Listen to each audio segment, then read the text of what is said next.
আজকের ভিডিওটিতে দেখাবো কিভাবে প্যাটার্ন টাই ডাই করে। টাই ডাই এর মধ্যে অনেকগুলো ভাগ আছে, তো আজকেরটা হচ্ছে মোচা ভাঁজ দিয়ে করেছি কাজটা। আর এইরকমই কাজ অনেক রকম হয়, এখানে আমি 3টা কালার ব্যবহার করেছি। প্যাটার্ন টাই ডাইকে জাপানিজ টাই ডাইও বলে। আসসালামু আলাইকুম, কেমন আছেন সবাই? আজকের ভিডিওটিতে এই সুন্দর টাই ডাই ডিজাইনটি দেখাবো। তার জন্য আমি 3 গজ কাপড় নিয়ে নিয়েছি। আপনারা আপনাদের পছন্দ মতো কাপড় নিয়ে নেবেন। আমি এখানে টাই ডাই সুতি কাপড়টা ব্যবহার করছি, আর এই রঙটা আমি করব প্রুশিয়ান কালার দিয়ে। তাই সুতি কাপড় নিলেই সবচেয়ে ভালো হয়। সুতি অথবা লিনেন কাপড়ে প্রুশিয়ান রং বেশি ভালো হয়। এই প্যাটার্নটা করার জন্য আমাদেরকে কাপড়টা পাখা ভাঁজ দিয়ে নিতে হবে। পাখা ভাঁজ দিয়ে নিতে গেলে প্রত্যেকটা জায়গায় সমানভাবে রঙটা বসবে। আমরা যদি সোজাসুজি ভাঁজ দিতে থাকি তাহলে রঙটা কিন্তু ভালোভাবে বসবে না। আর কাপড়টা আমি নিয়েছি আড়াআড়িভাবে 2 ভাঁজ কাপড়।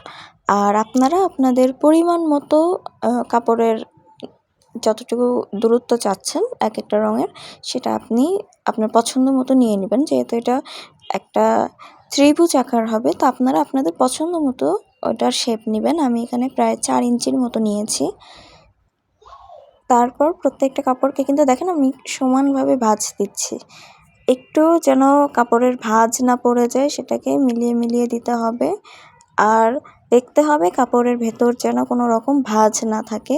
কাপড়টা আপনারা চাইলে ইস্ত্রিও করে নিতে পারেন। আমি কাপড়টাকে টেনে টেনে নিচ্ছি। একদম শুরুর দিকে কাজ করার সময় কাপড়টা ইস্ত্রি করে নেবেন, তাহলে আপনাদের কাজ করতে সুবিধা হবে। আমার বাসাটা একদম মেইন রোডের সাথে, তাই আমি ক্ষমা চেয়ে নিচ্ছি আমার ভিডিওতে অতিরিক্ত শব্দের জন্য। আমাদের বাসার পজিশনটা ভালো না, তাই সব সময় যখনই ভিডিওটা করি তখনই কোনো না কোনো সাউন্ড থাকেই।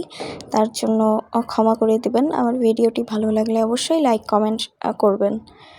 কাপড়টা কিন্তু আমার প্রায় ভাঁজ হয়ে এসেছে এবং শেষের যতটুকু কাপড় আছে আমি সেটা একদম মিলিয়ে মিলিয়ে ভাঁজ করে নিচ্ছি। যতটুকুই বাড়তি থাকুক তাতে কোনো সমস্যা নাই।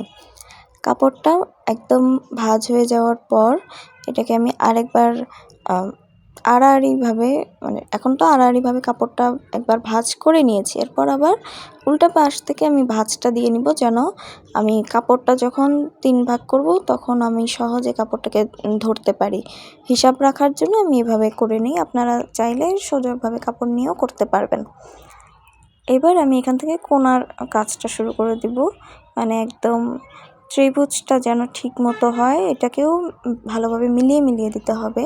প্রত্যেকটা কাপড়ের অংশকে সমান থাকতে হবে, কম বেশি যেন না হয়। একটা জায়গায় কম বেশি হতে গেলে ডিজাইনটা কিন্তু কম বেশি হয়ে যাবে।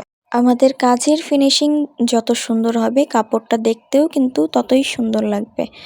তার জন্য বাটিকের কাজ একদম এলোমেলোভাবে করা উচিত না। বাটিক, হ্যান্ড পেইন্টিং, ব্লক আপনারা যেটাই করেন চেষ্টা করবেন সেটা যেন একদম সুন্দর হয়, শেষ পর্যন্ত যেন দেখতে অনেক ভালো লাগে।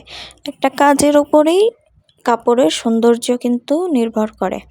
তাই কাপড়টাকে একদম সুন্দর টান টান করে করে আপনারা পার্টে পার্টে ভাঁজটা করে নেবেন। দেখতেই পাচ্ছেন আমি কীভাবে ভাঁজ করছি। আপনারা চাইলে এটা 4 ভাঁজেও দিতে পারেন। আমি 3 কোণা দিয়ে 3টা রং দিব, আপনারা চাইলে 4 কোণা করে 4টা রং দিতে পারেন, তাহলে আরও একটি ডিজাইন হয়ে যাবে। আমার কাজ প্রায় শেষের দিকে, আর অল্প কাপড় ভাঁজ করা আছে। শেষের দিকটা দেখে দেখে আপনারা মিলাবেন, কারণ ওপর নিচ হয়ে যায় কাপড়গুলো, একদম কম বেশি থাকে।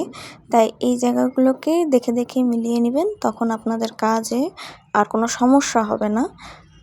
আর টাই ডাইয়ের ক্ষেত্রে এরকম টাই ডাই করতে গেলে আপনারা যে কোনো রকমের সুতা ব্যবহার করতে পারেন। আমি এখানে টাই ডাই সুতা ব্যবহার করব। আপনারা চাইলে প্লাস্টিকের যে সুতাগুলো হয় ওগুলোও ব্যবহার করতে পারেন। প্লাস্টিকের সুতা দিয়ে বাঁধলে আরও ভালোই হয়, তাহলে এই জায়গাগুলো একদম টাইট ফিট থাকে। কারণ আমাদের রঙটা যেহেতু প্রুশিয়ান রং এক জায়গা থেকে আরেক জায়গায় কিন্তু ছড়িয়ে যায়, তাই কাপড়টা অতিরিক্ত টাইট করে বেঁধে নিতে হবে। আমি এখানে টাই ডাই সুতা 4 ভাঁজে নিয়ে নিয়েছি, যতটুকু সম্ভব মোটা করে নিয়েছি এবং আমার পরিমাণ মতো বেঁধে নিব। এখানে 3 ভাগ করে বেঁধে নিচ্ছি, আর এক একটা কোণা এক এক সাইডে দিব, তাই কোণাগুলো বাঁধবো না, মাঝখানের দিক থেকে আমি বেঁধে নিচ্ছি একদম টাইট করে। আপনারা চাইলে এই সময় কাপড়টা ভিজিয়েও নিতে পারেন। কাপড়টা ভিজিয়ে নিতে গেলে একদম শক্ত হয়ে আটকে থাকবে আর কাজেও অনেক সুবিধা হবে। আপনারা আপনাদের কাজের সুবিধার্থে একদম শুরুর দিকেই কাপড়টা ভিজিয়ে নিতে পারেন। এভাবে সুতা দিয়ে আটকানোর আগেই প্রয়োজনে আপনারা কাপড়টা ভিজিয়ে নিলেন। আমি কাপড় একদম বাঁধার পরে পানিতে দিই। আর প্রুশিয়ান রং করার ক্ষেত্রে আপনারা অবশ্যই চেষ্টা করবেন পানি দিয়ে ভিজিয়ে কাজটা করার। পানি দিয়ে ভিজিয়ে কাজ করলে একদম ঠিক মতোই টাইট হয় কাপড়টা এবং ভেতরে অতিরিক্ত রং কিন্তু যায় না। আর চেষ্টা করবেন যত টাইট করে একদম বাঁধা যায়, একদম টাইট করে বাঁধতে গেলে রংটা কিন্তু ভেতর দিয়ে ঢুকবে না, শুষে নিবে না।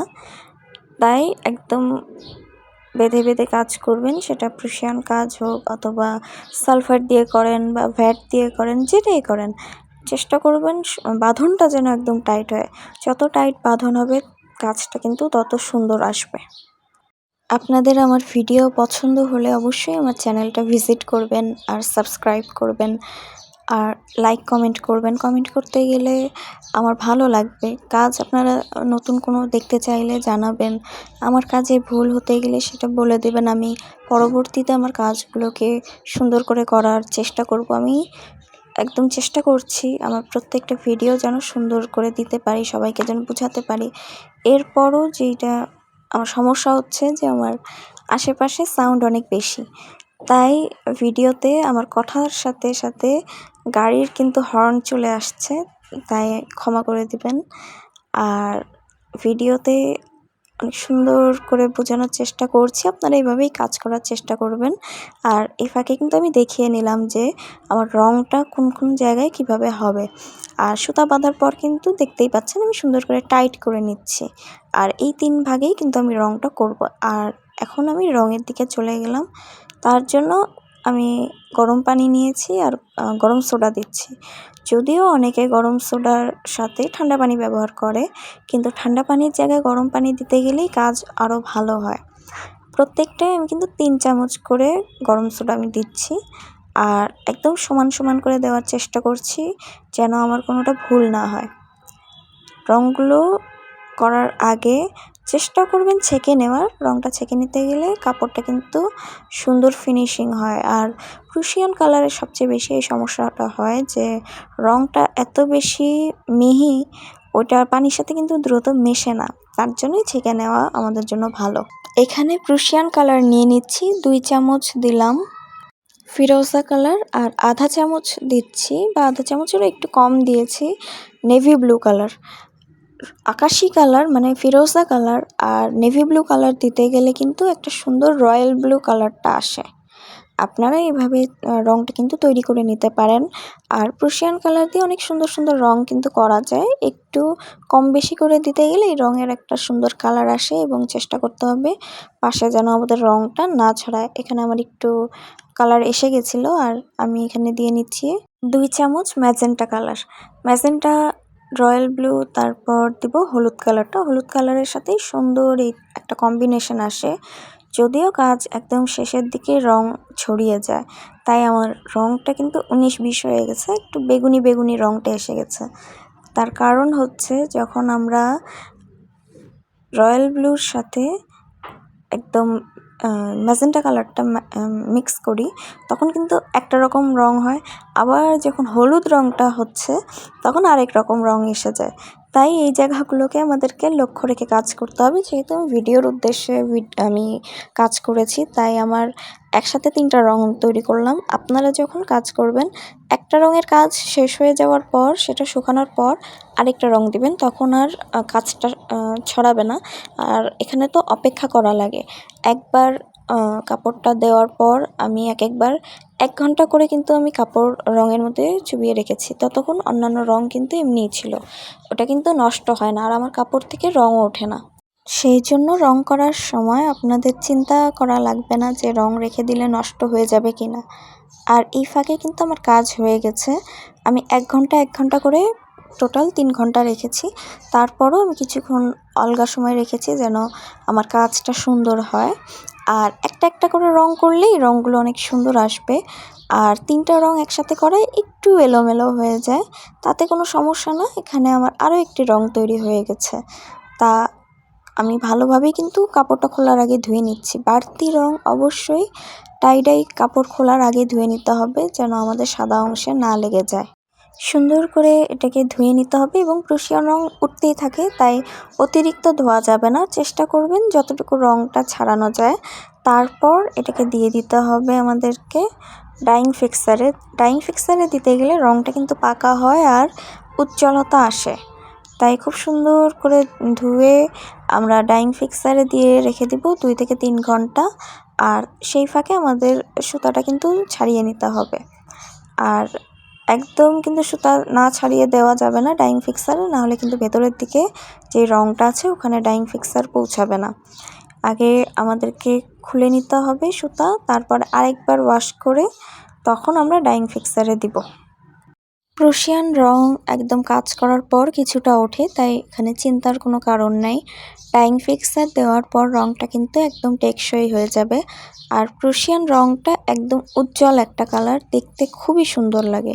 তাই আমরা প্রুশিয়ান কাজটাই করতে চেষ্টা করি, কারণ এটা উজ্জ্বলতাও অনেক সুন্দর। আর অনেক রং কিন্তু আমরা প্রুশিয়ান কালার দিয়ে তৈরি করতে পারি, কিন্তু ভ্যাট কালার বা সালফার কালারে এত রং কিন্তু তৈরি করা যায় না।